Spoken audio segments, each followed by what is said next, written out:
Iniciaremos os trabalhos convidando para presidir a mesa o primeiro vice-presidente do Sejusmig, Rui Viana. Para auxiliá-lo nos trabalhos, convidamos a subdiretora financeira do Sejusmig, Patrícia Couto. Convidamos o conselheiro fiscal Antônio Anselmo. E para tratar do tema Resolução 822/2016, a nova carreira dos servidores do TJMG, convida a presidente do Sejusmig, Sandra Margarete Silvestrini de Souza.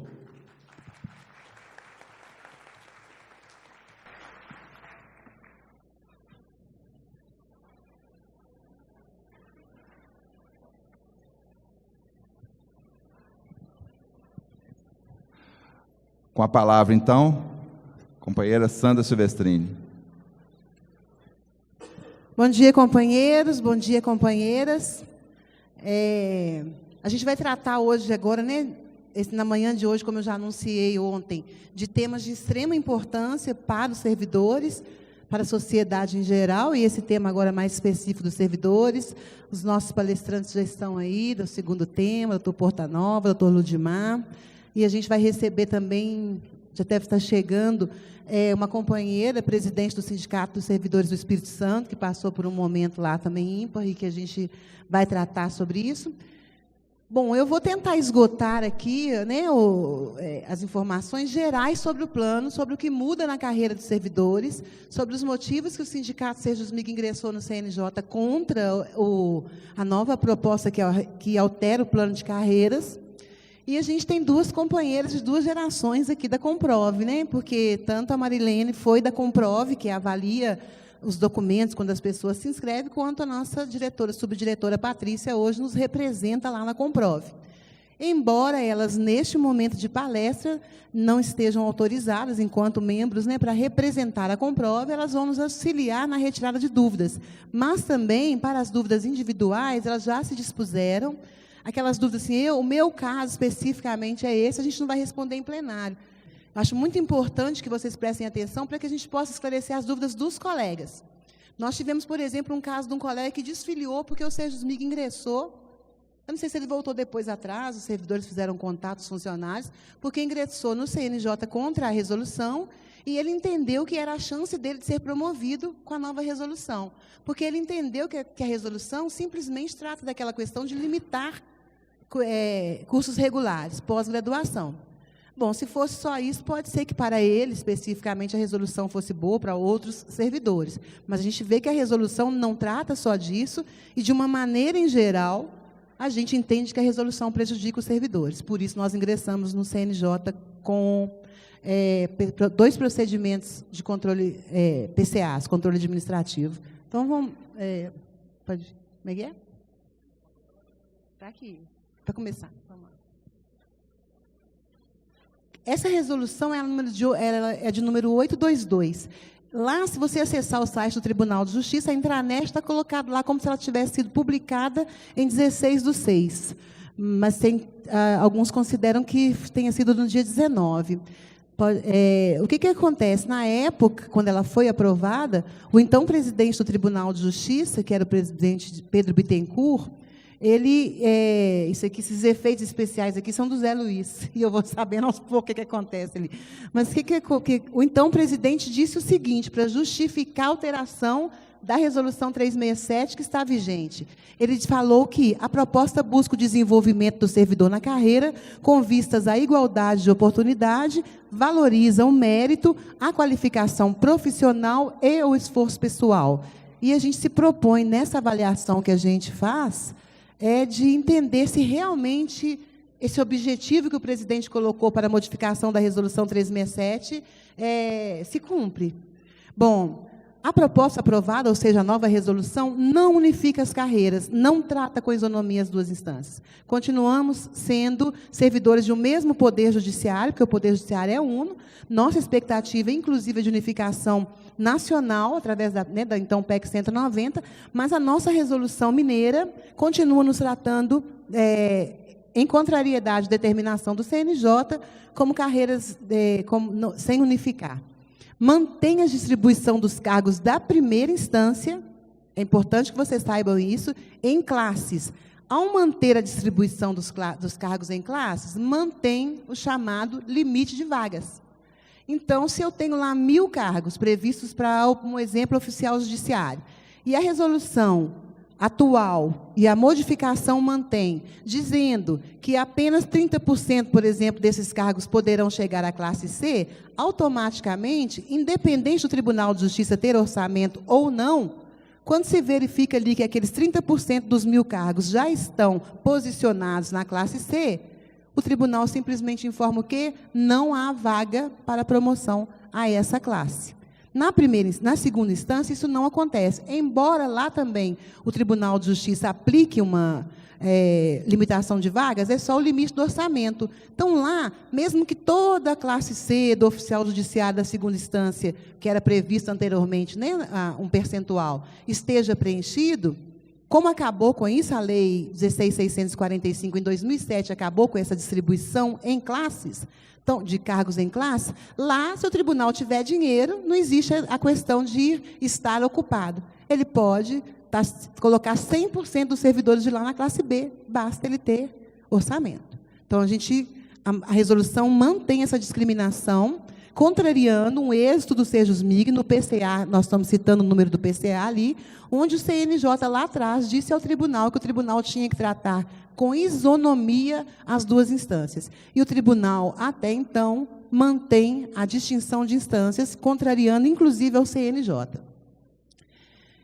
Sempre na perspectiva e dizendo que vai alterar, mas vai enrolando. Bom, nem chamar servidores das duas instâncias, simplesmente, né, de uma forma mais tranquila, de servidores do Poder Judiciário Mineiro, o tribunal aceitou. Os técnicos da segunda instância que elaboram as mudanças não aceitaram, e o presidente que consolida, que acata ou não a orientação dos técnicos, não aceitou as emendas. Onde vocês viram as emendas do Sejusmig, é que nós propusemos a correção dessa situação, e todas foram recusadas. Então, nós propusemos o seguinte, aquilo ali é simples, nem unifica quadro, não. É só em todo lugar da resolução que fala.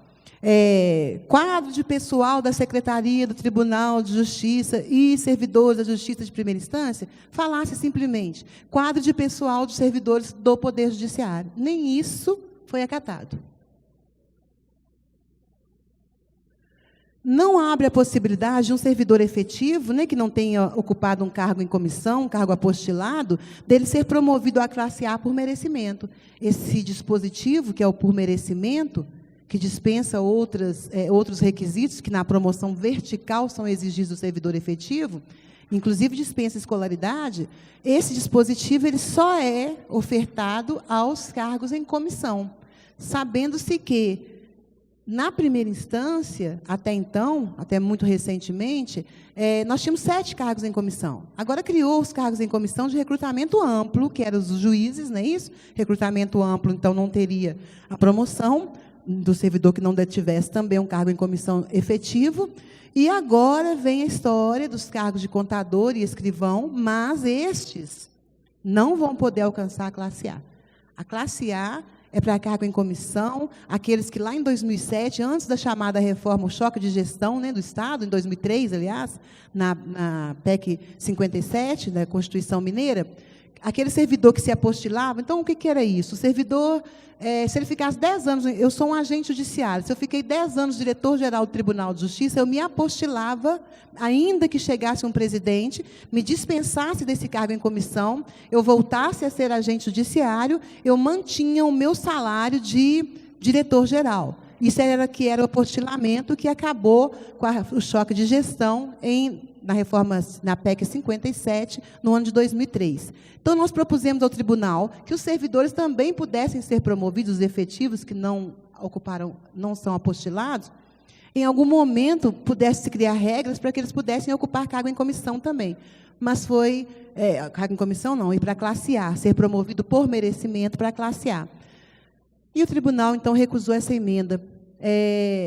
Uma outra situação, no desenvolvimento agora do servidor na carreira, criou-se, para progressão, promoção horizontal e vertical, instituiu-se um requisito que se chama certificação dos cursos oferecidos pela EGEF. Nós fomos contra isso, está previsto na resolução e ser aprovado, porque diz que terá que ser certificado pela EGEF, mas não publicou o regulamento. Então, como é que você aprova uma resolução que remete ou que condiciona a uma certificação, que vai ser feita de acordo com um determinado regulamento e que ninguém conhece o regulamento ainda? Mas a resolução já prevê essa certificação sem que a gente conheça como será essa certificação, quais serão os critérios desse regulamento. A partir também da publicação da resolução, olha isso, gente. Para o servidor ter progressão e promoção horizontal, ele não pode ter uma falta. Aí, lá no tribunal, disseram assim, mas já tem o artigo 70, já tem o abono do dia do aniversário. Vamos lembrar, e a gente fez isso, essa discussão com o tribunal, nós fomos a cada um dos desembargadores, membros da comissão, fazendo esse alerta, e fomos ao presidente. O artigo 70, na primeira instância, não é automático em todas as comarcas. Em muitas comarcas, há indeferimento. Então, o que acontece? O servidor faltou, aconteceu um imprevisto, aconteceu quando ele se dirigir ao seu superior hierárquico, solicitando o abono, né, do artigo 70, e esse superior hierárquico negar, se ele tiver, ele vai ter perdido a progressão do ano dele. Se ele estiver em ano de promoção horizontal, ele terá perdido a progressão e a promoção horizontal, por uma falta no período aquisitivo. Qual é o período aquisitivo da progressão? Todo ano, então é um ano. Qual o período aquisitivo da promoção horizontal? Na classe inicial, ou seja, quando o servidor ainda não teve uma promoção horizontal na carreira, né, uma vertical, ele nunca teve uma promoção vertical, são 2 anos. Se é um servidor que já teve uma promoção vertical na carreira, por exemplo, passou de C para B, são 3 anos. Então, durante 3 anos, esse servidor não pode ter uma falta. Se ele tiver, ele perde a promoção horizontal dele. Uma única falta. Lembrando que aqui é resolução. A questão do ponto é uma portaria. Ou seja, a portaria do ponto, do abono 70, do abono do aniversário, né, ou do artigo 70, pode ser revogada. E aí? Nós temos só um plano prevendo que se faltou um dia durante 2 anos, um dia durante 1 ano, progressão, um dia durante 2 anos, classe inicial, promoção horizontal, e um dia durante 3 anos. E a consequência disso na carreira? Atrasa mais ainda a promoção vertical. Atrasa você chegar no padrão mínimo para concorrer à promoção vertical.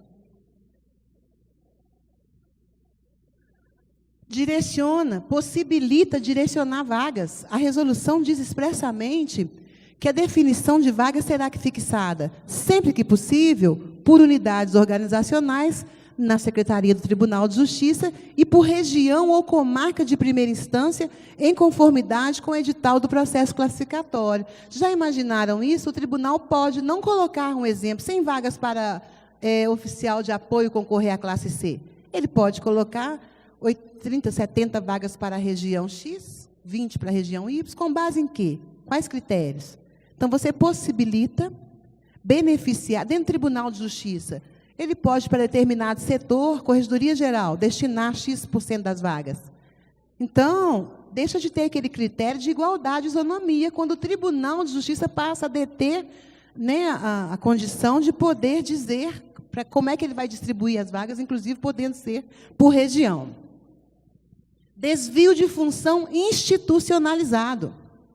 A gente tinha colocado ali, mas na sequência vocês vão ver que não vai ser só para o oficial judiciário, não, para todos os cargos. O oficial judiciário está dito lá na resolução 822, que é essa que nós estamos tratando, que altera o plano de carreira dos servidores. E aí eu só vou abrir um parênteses para dizer o seguinte: nós queríamos uma mudança, discussões de mudança da lei. Primeiro, porque seria mais democrático, porque a lei é para a Assembleia Legislativa. Na Assembleia Legislativa, amplia o debate. A gente pode fazer mobilizações, pedir audiências públicas. Lá na resolução, não. Na resolução interna, órgão do Tribunal de Justiça, a coisa é mais fechada. Mas o que aconteceu? Está dito na resolução que o oficial judiciário, da especialidade oficial judiciário, poderá ser lotado em unidade judiciária, observada a conveniência administrativa. Até então, toda vez que um oficial judiciário era lotado em secretaria, ao invés de serviços auxiliares, o Sejusmig acionava a Corregedoria ou o CNJ, vinha decisão de desvio de função e o servidor era obrigado a voltar para o setor de lotação que a resolução previa. Agora, a resolução prevê que ele pode ser lotado em qualquer lugar. Então, institucionaliza o desvio de função. E aí o que eu falei, na prática, não recaiu só sobre o oficial judiciário. Qualquer servidor poderá ser desviado. Por quê? O que está lá na resolução, gente? Nas atribuições, porque a gente vai falar aqui hoje das mudanças do corpo da resolução. As atribuições nós disponibilizamos no site desde a época das mudanças, fizemos reuniões com os assistentes sociais, psicólogos, comissários, todo mundo a gente convocou os cargos e quem quis abrir a discussão, nós fizemos discussão e apresentamos emendas. Em alguns casos conseguimos uma mudança ou outra e na maioria dos casos não. Mas o grande achado dessa resolução para o Tribunal de Justiça é o seguinte, está lá nas atribuições, se você pegar a resolução 367 hoje, acho que toda comarca tem o livrinho da resolução, que é esse livrinho, pega aqui para mim, fazendo favor, Rui. Esse livrinho aqui. O Tribunal de Justiça distribuía esse livrinho aqui para toda comarca, que é um compilado, né, das resolução 367, a legislação que trata do plano. E aí, ali vinha a atribuição do servidor, agente judiciário quando posicionado na classe E. Atribuição do agente judiciário quando posicionado na classe D. Quando posicionado na classe C. E assim com todos os cargos. Agora, essa nova resolução diz o seguinte, uma vez promovida uma classe subsequente, aí as nossas classes subsequentes a gente sabe. A do agente é a DCB. A do oficial de apoio oficial judiciário é a C e B. E a classe subsequente dos demais cargos, são os técnicos, é a classe B. Qualquer servidor alcançou promoção vertical, está dito lá. Atribuição. Exercer outras atividades de maior complexidade, compatíveis com o nível de escolaridade exigido para a classe, independente de sua área de lotação. Bom, aí, logo após ser publicada a resolução, a gente viu publicado o aviso da Corregedoria número 37, dizendo que servidor que for chamado para o gabinete tem que ir, que o servidor tem que fazer relatório de sentenças, que o servidor, não é isso? Então, nós já viramos aí assessores de juiz, todos aqueles que têm a escolaridade, por exemplo, se sejam bacharéis em direito, que tenham sido promovidos para uma classe subsequente, tem como atribuição do cargo, então não pode se recusar mais, assessorar o juiz. Um servidor que é formado em administração, mas ele é oficial de apoio, opa, mas a escolaridade dele é compatível, eu quero que ele vá administrar o fórum. É uma atribuição que eu estou colocando para ele, que ele não pode se recusar, porque a nova resolução diz que, desde que compatível com o nível de escolaridade exigido para a classe a qual ele foi promovido, ele é obrigado a fazer. Então, desvio de função, agora no tribunal é mato.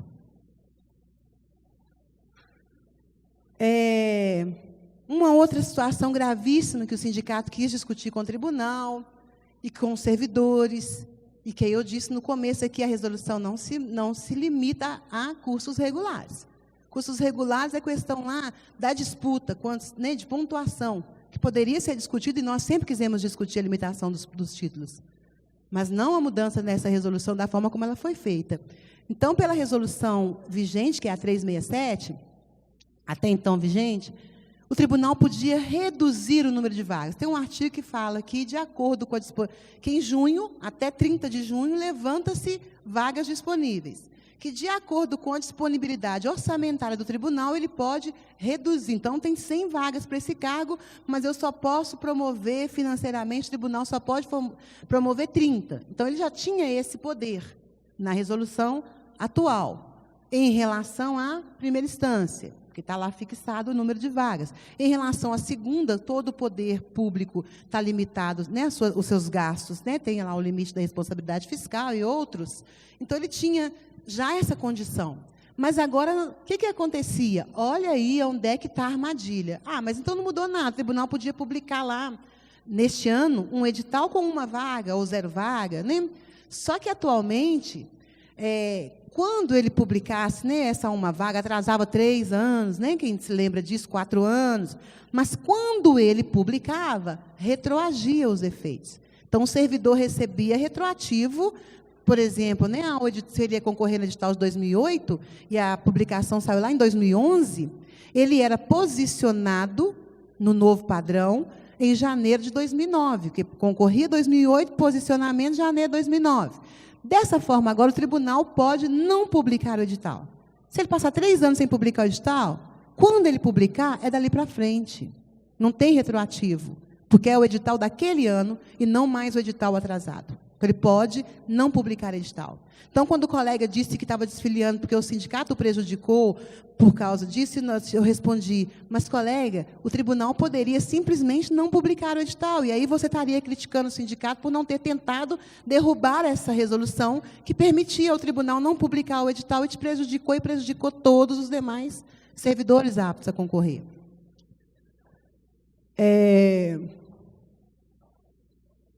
Então, quando a gente tinha aquela média, né, de classe inicial, para o servidor alcançar o padrão mínimo dele para concorrer, normalmente na classe inicial, a primeira promoção leva 8 anos. Agora, dessa forma, o servidor pode ficar 10, 11 anos esperando, se não tiver edital. Ele pode chegar ao 8º ano dele, na classe, alcançar o padrão mínimo e não ter edital, né? E quando o tribunal publicar, não tem retroatividade. Pode passar. Não pode passar, eu mesmo estou passando, só assim. Mantém o livre quantitativo de carga em comissão. Bom, nós estamos falando de um poder judiciário, nós vamos ter palestra à tarde, né, do orçamento, que está no limite dos seus gastos, e aí tem a lei de responsabilidade fiscal, e aí tem toda a imposição de uma situação, né, de negativa de direitos para servidor, de restrições, de dificuldades. Então, o que nós propusemos? Vamos modificar o sistema de cargo em comissão do Tribunal de Justiça. A resolução 88 do CNJ já manda aquele equilíbrio de 50% e 50%. Que o Tribunal de Justiça, como lá na segunda instância, mais da metade dos cargos era em comissão, que vai criando cargo em comissão. Vai criando, porque aí você não tem mais promoção, mas você joga o servidor no cargo em comissão, porque vai recebendo aquela diferença ali, vai ficando bom enquanto não promove. E na primeira não tinha cargo em comissão, a gente tinha 7 cargos. Quando veio a resolução do CNJ mandando equilibrar 50% dos cargos em comissão do Poder Judiciário, deveriam ser de recrutamento limitado, ou seja, recair sobre o servidor efetivo, o que o tribunal fez? Transformou os cargos de contador e escrivão em cargo em comissão, simplesmente para a matemática ficar 50% e 50%. Em outras palavras, ao invés de cortar cargo em comissão de recrutamento amplo, eu crio cargo em comissão de recrutamento limitado, porque aí eu cumpri a resolução do CNJ. E aí nós dissemos que para o Tribunal de Justiça, que já desses cargos que hoje existe de recrutamento amplo, que deveria ser destinado a servidor efetivo, porque é uma economia brutal. Se você pega alguém para exercer um cargo de assessor de desembargador, é padrão 77, se você pegar um servidor efetivo que estiver no padrão, por exemplo, 60, o que vai aumentar na folha? 17 padrões. Se você traz alguém lá de fora, são 77 padrões. Né? Se você pega o servidor efetivo, é uma complementação do salário dele, do padrão que ele está, 50 ao 77, por exemplo. E vem alguém de fora, ele não tem salário, então é os 77 padrões. Então, era uma forma de economizar para um poder que tem sempre, né, restringido os direitos da categoria, dos seus trabalhadores. Aquilo ali também tirou da resolução, e a gente não sabe, né, e aí o que vem, porque a gente sabe, nós vamos ter as discussões de reforma aí, que estão no contexto do cenário, né, nacional, mas, atualmente, nós, dirigentes sindicais, a gente tem lá a proteção constitucional, e nós somos liberados, eu, Rui e Antônio, que estamos disponíveis hoje, né, pelo Sejusmig, o Luiz Fernando, que está disponível para a federação, a gente não está sujeito à avaliação de desempenho. Quem vai nos avaliar? Né? Nosso rendimento, nossa frequência, lá no sindicato, vai ter alguém do tribunal apurando frequência, e a frequência, o que é isso? Mas eles retiraram o que estava expresso na resolução, que é dizer que a gente não se sujeita a uma avaliação de desempenho. E aí o pessoal fala assim, mas será que pode? Há uns anos atrás, eles exigiram da gente nossa folha de frequência. Mas frequência aonde? No tribunal, no sindicato, na comarca, lá na praça fazendo luta, lá em Brasília, né? Frequência aonde? Quem é nosso chefe imediato que vai abonar ou não a nossa frequência? Mas saiu da resolução, o que estava expresso. E aí a gente sabe que as reformas que vêm aí, num segundo momento agora, é o ataque aos sindicatos. Porque se eu quero retirar direito de trabalhador, eu preciso enfraquecer aqueles que estão fazendo a resistência, que serão os sindicatos. Para concorrer à primeira PV, essa também é uma novidade, o que acontece? Não existia, o servidor tem que ter no mínimo 8 anos de classe. O que isso muda? Muda para aqueles servidores que faziam um novo concurso. Então, eu era oficial de apoio, fiz um concurso para oficial de justiça. A atual resolução garantia que eu poderia levar o mesmo padrão em que eu estava posicionado. Então, passei no novo concurso, eu estou no padrão 40, eu ia até o 44, né? Às vezes em 1 ano, 2 anos, eu já estava apta a concorrer à minha primeira promoção vertical no novo cargo. Agora não, o servidor mudou de cargo, ele tem que ficar no mínimo 8 anos naquele novo cargo para poder concorrer. Rui, você me fala do tempo depois, sabe? A partir da nova resolução, gente, é um outro cuidado que vocês têm que ter, os servidores têm que ter, antes, a média da avaliação, e aí vale para a promoção horizontal também, viu? E vale para a vertical. A gente tinha que obter 70% da média em cada uma avaliação de desempenho. Então, neste ano, na do ano que vem, então, em cada uma, mínimo de 70% dos pontos da avaliação de desempenho. Né? E no caso da promoção vertical, o mínimo era de 70%, aliás, era da média até então. Você somava, né? Então, 2 anos antes da promoção vertical do servidor, somava, dividia, tirava a média, se a média deu 70%, ele estava apto a concorrer. Eu estou falando, por enquanto, tudo em requisito. Até agora, vocês viram que eu não falei em título, eu não falei em pontuação. Eu estou falando naquilo que é exigência para o servidor estar apto a concorrer. É uma exigência, então, que ele tenha essa média de 70% em cada uma, e não mais da soma.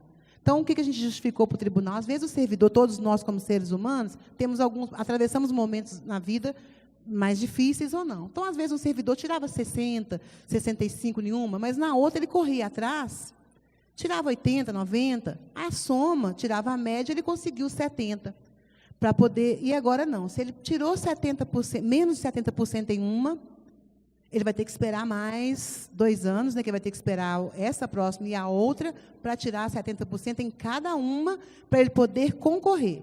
Se foi ano dele, e terá sido, né, de promoção horizontal, perdeu também a promoção horizontal, se ele tirar uma média de avaliação, uma só avaliação de desempenho, inferior a 70%. Abriu o caminho, e depois o caminho, a porta escancarou, para unificar gabinete com secretaria. E aí a gente tem uma fala lá na nossa greve de 2015, quando a gente foi lutar pela database 2016, que foi do então, era presidente da AMASES e do presidente do Tribunal de Justiça, numa reunião com o juiz, eles disseram: retornem às suas comarcas e sejam verdadeiros líderes ao juiz. E agora nós estamos entendendo o que é. Na verdade, hoje, a secretaria está sob a responsabilidade de responder nas costas do escrivão, a contadoria nas costas do contador, mas quem manda é juiz, na prática. Porque diz que quem é o gestor agora da unidade, né, judiciária? É o juiz. Nós temos uma colega que já estava até ontem, a gente conversava, ela dizia que o juiz chega na sala e fala, assim, se ele vê a pilha de processo, ele fala assim, não, essa pilha tem que sair daqui. Agora, às vezes, assim, é a forma de trabalho, a rotina de trabalho. Agora, o resultado, se der errado, quem é que responde? Nós tivemos corregedor, com o corregedor atual, e dissemos isso. Mas, espera lá, o juiz manda e o escrivão responde, o servidor responde pelo que der errado? Se a distribuição dele não for a melhor, se a forma como ele determinar não for a melhor, o servidor vai continuar respondendo pelas ordens equivocadas que podem ser de um juiz? E a resposta está no aviso 37 da corregedoria. Agora a gente vai entrar rapidamente na questão da pontuação por títulos, que tem criado muita dúvida. Aí agora já é o seguinte, servidor cumpriu aquele mega servidor lá, 70% em cada uma, não teve nenhuma falta no período, é o cara, é o servidor. Daí, o que acontece? Ele vai agora ganhar as medalhas, os títulos. Quanto mais medalha, né? Então, são os títulos. Os cursos externos serão pontuados considerando-se a carga horária mínimo de 2 horas e máximo de 200 por curso. Cursos externos não são aqueles feitos pelo Tribunal de Justiça.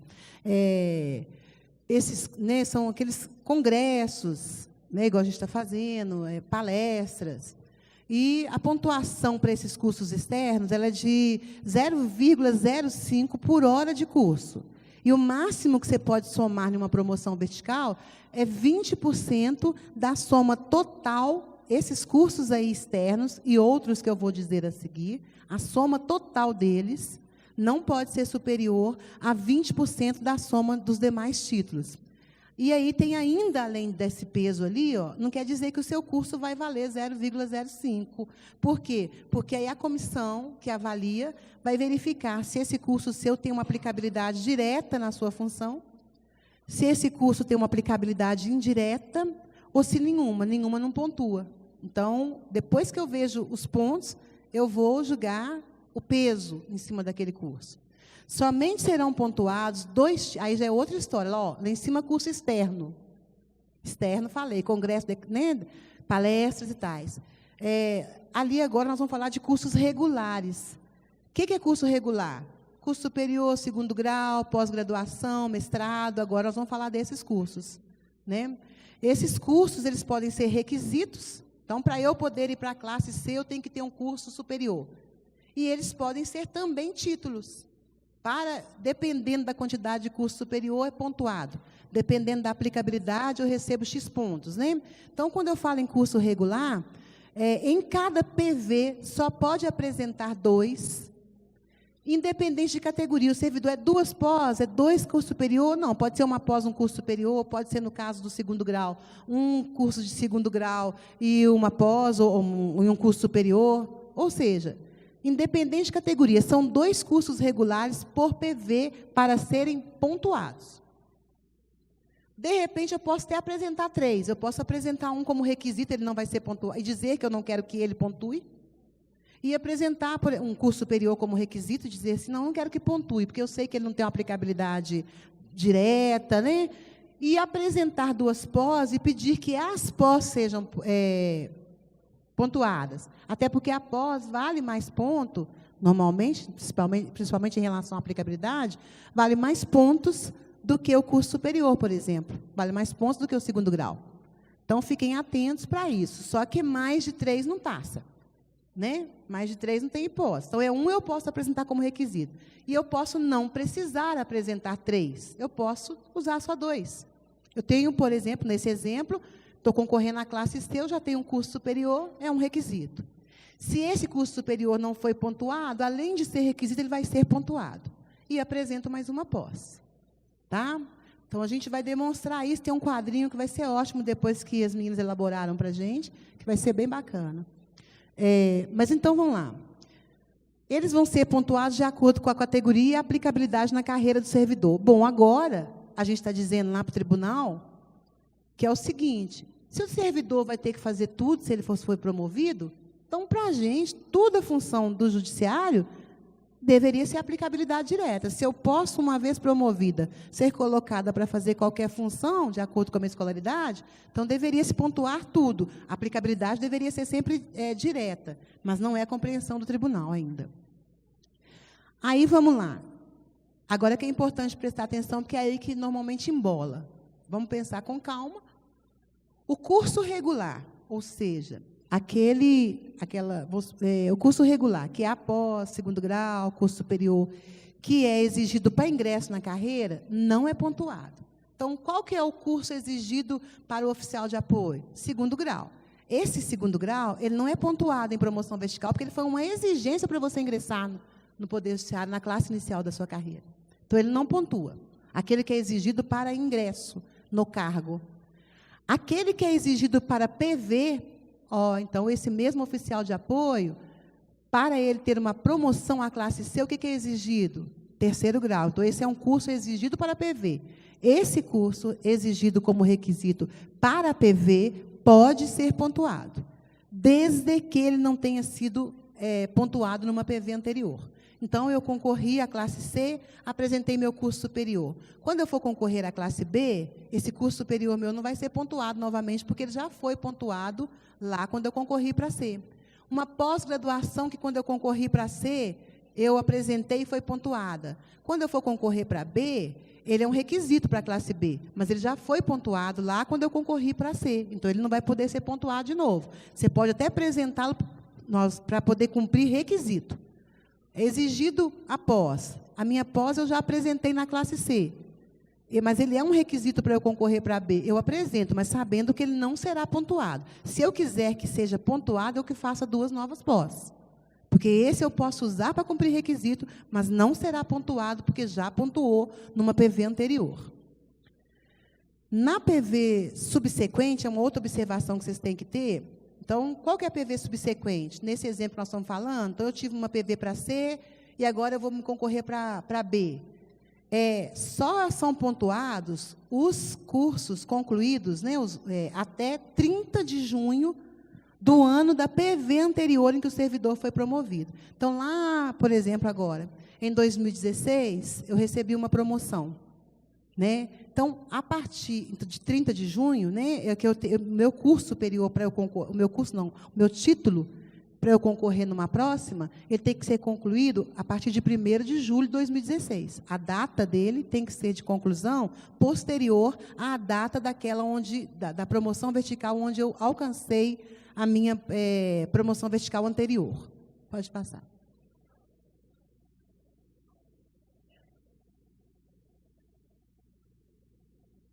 Até então, não pontuava curso sequencial. A nova resolução pontua curso sequencial, mas não aceita esse curso sequencial como um curso superior.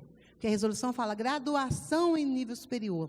E o curso sequencial não é considerado ainda pelo MEC como uma graduação superior. Cada período de 365 dias de exercício de função de confiança ou cargo em comissão vai contar com 1 ponto, computando-se o fracionamento. Então, se exercer o cargo em comissão, contará 1 ponto cada período de 365 dias quando você for concorrer com um colega. Aí a gente fala lá na questão da igualdade, que foi dito lá atrás. Se eu não tive a oportunidade de exercer um cargo em comissão, eu não vou ter essa pontuação. O servidor que teve a oportunidade, foi indicado para um cargo em comissão, ele vai ter essa pontuação a disputar comigo. Pode passar. No caso da substituição também destes cargos, será pontuado meio ponto para cada período de 180 dias. E aí não tem fracionamento, é 180 dias completos. Eu tendo 180 dias de substituir um cargo em comissão, ou de substituir uma função de confiança, meio ponto por cada 180 dias completos. Também a substituição do técnico de apoio e do oficial de apoio B, com função gerencial, portanto, escrivão ou contador, meio ponto para cada 180 dias completos. É justo? Era justo quando o oficial de apoio só podia concorrer à classe B se tivesse vaga de escrivão ou contador. Era condicionado. Então, se na hora de substituir era ele que tinha que passar por aquela substituição, valer título essa experiência dele era importante. Agora que o oficial de apoio concorre igual aos demais cargos, ou seja, ele não é mais obrigado a se tornar escrivão ou contador, não é justo mais, porque numa secretaria, às vezes tem 3 pessoas com condições de substituir, mas como apenas um pode ser o escrivão, um vai ter essa pontuação, embora 3 tenham a condição de exercer essa função. E eles vão concorrer. Mas esses pontos aí é que a gente tem que, eu falei lá atrás, olha, isso é importante observar. O somatório dos pontos atribuídos aos cursos externos, palestras, congressos, tempo de exercício em cargo em comissão ou de função de confiança, seja ele efetivo ou em substituição, e a substituição dos cargos de técnico de apoio ou de oficial de apoio B, né, com função gerencial, não poderá exceder a 20% do total dos pontos obtidos nos demais títulos estabelecidos para promoção. Então, os pontos de curso regulares, né, exercício na classe que a gente vai ver agora, a soma desses, somou todos os outros pontos, esses pontos aqui, então, se eu tive um exemplo, 100 pontos, a somatória desses pontos aqui não pode dar mais do que 20 pontos. Então, esses têm um limite, não é aberto. Esses pontos somados não podem exceder 20% dos pontos que eu obtive com os demais títulos que eu apresentei. Pode passar. Tá, pode passar. Olha, gente, eu não sei onde está, se não tiver aí, mas no nosso esqueminha tem. Agora, o período que, cada 2 anos, né, do servidor, cada ano do servidor, na classe em que ele estiver posicionado, então eu estou na classe D, fiquei 10 anos na classe D, vale 2 pontos cada ano em classe, na classe em que eu ficar parado. Eu não estou vendo isso aqui, não sei aonde que passou. Nesse outro esqueminha tem. Ah lá, gente, não. Tá, mas tem esse outro que tem. Então, vamos ver agora, só porque a gente encerra e passa, só para demonstrar o quadro, para vocês entenderem. Ali, critérios de desempate. Aquilo que eu falei agora é ponto, vai julgando ponto, mas deu empate. Servidores agora vai ser muito comum, porque está limitado o curso regular, né, que dê empate. O que vai acontecer? O que desempata? Item 1, tempo de serviço público no Poder Judiciário de Minas Gerais. Item, continuou empatado. Tempo de serviço na classe em que o servidor se encontrar na data de 30 de junho do edital. Então, eu estou com um colega ali, só que eu tenho mais tempo na classe D, eu estou concorrendo a C, do que ele. Então, o desempate, eu ganho porque eu tenho mais tempo de classe. Horas de participação em ações de formação promovida pela EGEF. Só que, nesse caso, são excluídas as pontuadas como título. Aqueles cursos da EGEF para o qual o servidor é convocado, não vale ponto. Aquele que ele é obrigado a participar, não vale ponto.